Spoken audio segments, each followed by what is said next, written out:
Ikaw lang ba nagtatrabaho sa bahay nyo, kapatid? Sa panahon ngayon, hindi na ubra yung ganun. Ako po si RP ng Gym Depot. So, meron naman po tayong another proof of completion. Pero yung topic natin kasi for today is, kung ikaw lang yung nagtatrabaho sa bahay nyo, sa panahon ngayon, hindi na sapat yun. Actually, alam nyo yun nakukulangin talaga ang kita ng iisang tao para sa mga gastusin sa bahay. So, regardless to kahit OFW ka, kasi alam naman natin yung mga OFW, malalaki yung kita nun, di ba?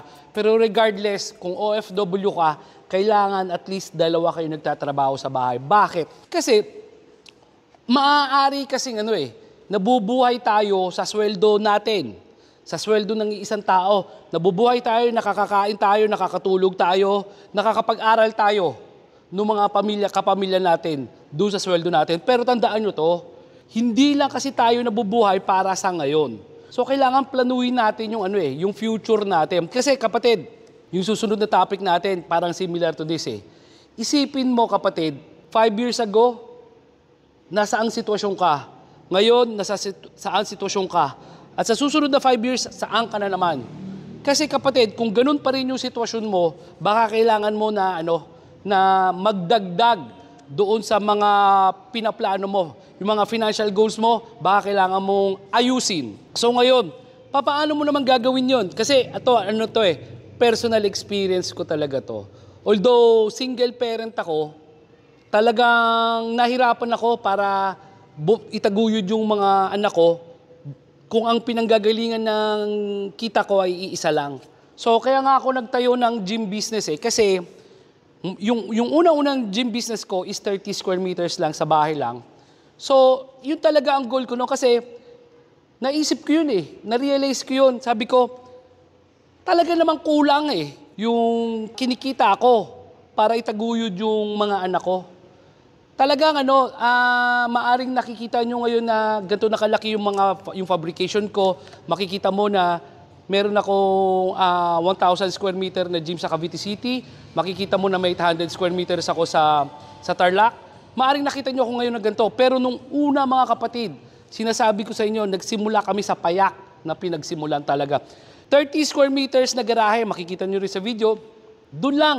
Hindi ko naman pinangarap talaga na na lumaki ng ganito. Ang pinangarap ko lang talaga kapatid is makaraos kami araw-araw, mag-aama, plus makakapag-ipon ako. Kasi importante talaga kapatid mag-ipon. Kasi yung pinaka-importanteng commodity sa mundo is panahon, is araw, is oras. Pag yan lumipas, hindi mo na may babalik yan kapatid. Kahit anong laki ng kita mo ngayon, hindi ang garantiya bukas makalawa, ganun pa rin. So anong gagawin mo? Kung malaki yung kita mo, mag-ipon ka.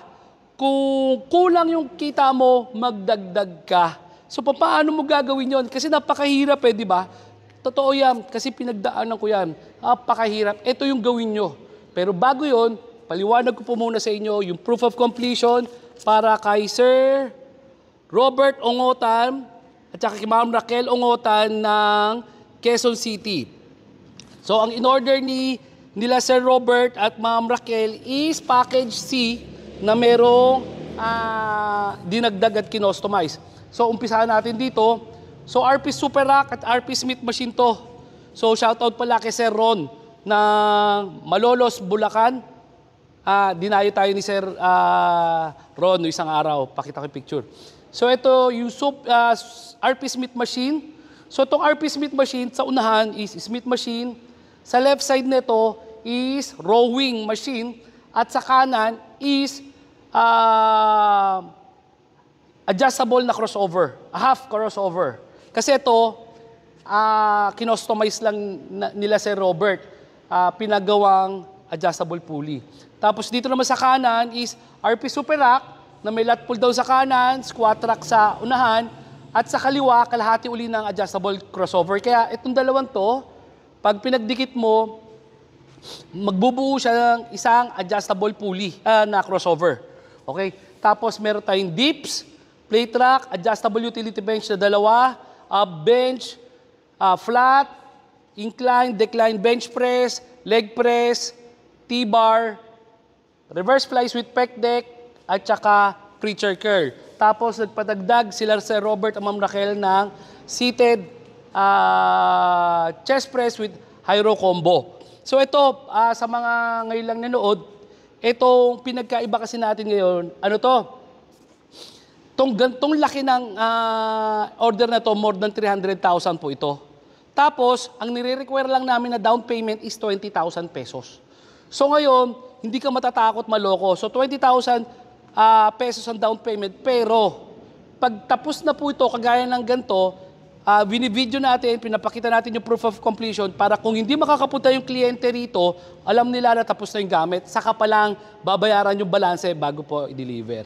So ito po ngayon yung babalik tayo doon sa topic natin. So paano mo gagawin ngayon na ikaw na yung nagtatrabaho? So related to doon sa doon sa previous topic natin na lahat naman tayo may tinitirang bahay. I hope so, no? So yung bahay natin, whether rented yan, whether atin yan, pwede mong i-convert yan into asset. Kasi kagaya ng sabi ko, ang bahay, hindi pa laging asset. So, paano mo gagawin asset ngayon? So, marami kayo tayo pwede gawin. Kasi, maaring yung tatay ang nagtatrabaho, si nanay nasa bahay. Kasi, hindi pa pwede magtrabaho si nanay. Bakit? Kasi si nanay, siya ang nag-aasikaso ng bahay, siya ang nag-aasikaso sa mga anak.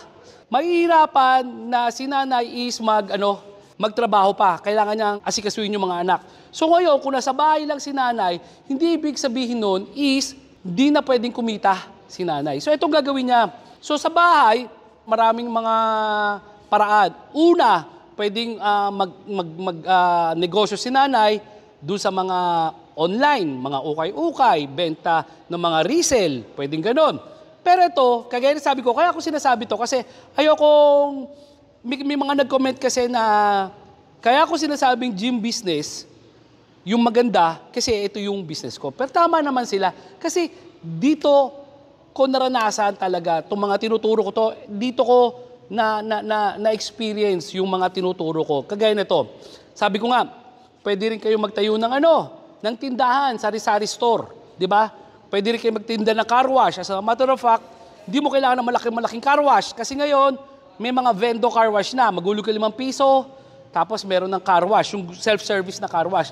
So marami pong paraan para kumita kasi kagaya na sabi ko, napakahirap kumita pag isa lang. So ngayon, bakit naman gym business ang pwede mo ilagay? Kasi ako, kagaya na sabi ko, yung gym business, single parent ako. Hindi pa ito may katuwang ako sa bahay. Bilang single parent, napakahirap mag-asikaso ng 2 o 3 negosyo or 3 pagkakakitaan. So itong ginawa namin. Nagtayo ako ng gym doon sa bahay ko. Tapos ako nagbabantay sa umaga. Sa gabi naman, honestly, honest gym. So kung mag-gym ka, nandun naman yung mga anak ko, magbabayad ka. Magkano lang noon? 20 pesos, 25 pesos lang yung gym namin noon . So yun. Kumikita ako. Kumbaga, what more, kung meron kayong katuwang sa buhay, may asawa kayo, nandiyan si nanay. So, itong gym kasi, ang maganda rito, once na may puta po, hanap ka lang ng magandang pwesto doon sa bahay nyo. Hindi nyo kailangan malaking gym. Promise, hindi nyo kailangan malaki space. Maaring nai-impluwensyahan kayo nung ibang mga napapanood nyo sa videos na alalaki, ang gagandang gym. Pero promise, kagaya ko, nagsimula talaga ako sa baba, kapatid. Magsimula tayo sa baba. Kasi once na ma-realize mo ako, hindi ko naman plano maging malaki. Pero once na-realize ko, teka lang, ito yung potential ng gym. Dati, nangungontrata ako ng bubong. Dati, pupunta ako sa paligid namin para mag-ikot, para maghanap ng mga construction. Tapos, pag nagkahanap, makikipag-negotiate sa mga contractor, papanig sa bubong, ang init-init doon, may delikado pa, baka mahulog pa ako, di ba? Tapos na-realize ko, yung kita ko sa gym, hindi siya ganun kalaki. Pero enough siya para makadagdag doon sa finances namin. Hindi siya ganun kalaki, pero hindi siya ganun kahirap talaga. Kasi bakit? Pinutap ko yun . Naitayo na yung gym. Kumikita na siya mag-isa doon sa bahay ko. Sipin mo yun. Tapos sabi ko nga, ano yung added benefits nun? Talagang naging ako nun. Pera sa kumita talaga ng pera yon, naging healthy talaga ako. So, yun yung nagustuhan ko talaga sa gym business. Tapos, si nanay, na nasa bahay lang, hindi siya mahirapan mag-manage nito kasi tanggap lang ng tanggap ng bahay ng bayad si nanay eh. So, hindi kagaya ito ng tindahan na kakainin talaga yung oras mo. Kasi bakit? Kailangan, talaga eh, oras-oras na andun ka sa tapat ng bahay mo, sa tapat ng tindahan mo, na nagbabantay. Kasi otherwise, baka hindi mo marinig yung mga bumibili sa inyo. Hindi katulad nito. Ito, katulad sa akin, bukas yung gate namin. Tapos ako, nandun ako sa loob, nanonood ako ng TV kasi, kumbaga ko, ito yung gym, dito yung papasok sa bahay namin, may sofa dito. So habang may nagji-gym, nanonood ako TV, nakikita ko. So nakita mo yung diferensya na hindi talaga ganoon kahirap mag-manage o magpatakbo ng gym. So again wag muna tayong kung gusto niyo magsimula sa gym business, I suggest magsimula tayo ng maliit. Magsimula tayo sa bahay natin. Kasi kapatid, ito ngayon yun eh. Ito yung ikukwento ko sa inyo sa next topic natin. Yung last 5 years ago. Tapos ano yung plano mo? Kasi, kagaya na sabi ko, ang pinaka-precious commodity sa mundo is panahon. Pag yan lumipas kapatid, hindi mo na maibabalik. So maganda, habang malakas pa tayo, habang kaya pa natin kumita ng pera, habang hindi pa tayo umaasa sa mga anak natin, kapatid, magpundar tayo. Ito, kasi nasabi ko yung hindi pa tayo umaasa sa mga anak natin. Kasi kung ikaw nagtatrabaho kapatid, at dumating yung panahon, magre-retire ka na, sa tingin mo, kasya yung retirement money mo, yung buwan-buwan mong pensyon para mabuhay ka, eventually, baka humingi ka rin ng tulong sa mga anak mo. Pero, wait, kung meron ka nito, siguro magiging independent kayong mag-asawa o ikaw. Kasi araw-araw kikita ito eh. Sabi ko nga sa inyo, ang pinakamaliit, hindi itong package na to yung pinakamaliit na package namin, ang pinakamaliit na pwede mong kitain sa bahay is 500. Ang liit-liit nun. Kung ngayon ka lang nanonood, papatunayan ko sa'yo bakit maliit. Kasi kung 50 o 40 pesos lang ang gym mo sa bahay, is kailangan mo lang ng 10 tao magbubuhat araw-araw sa gym mo para kumita ng 500. At yung 10 tao na yun, napaka-konti talaga. Napaka-konti. Kaya sinasabi ko sa inyo, pinakamalit na pwede mong kitain. Hindi dito mas malaki to. Yung pinakamalit naman na package is 500. Kung ikaw na lang mag-isa kapatid, asawa mo at may bahay ka na, sa tingin ko, enough na yun para pangkain, makasurvive tayo araw-araw. Para maging independent tayo. So itong gym business na to, hindi lang ito para makasurvive ka araw-araw, kapatid. Itong gym business to, pwede itong pagpaplano ng future mo. So kung ikaw OFW, malaki kinikita mo. Congratulations, kapatid. Pero tandaan mo, malaki man ang kinikita mo ngayon, hindi ang panghabang buhay. Pag umuwi ka ng Pilipinas, ano kikitain mo? Yung perang kinita mo, inipon mo. Promise, kapatid, kung di mo pa nararanasan maubusan ng pera, mabilis maubos ang ipon na pera. Ako po si RP ng Jim D po. Maraming salamat po.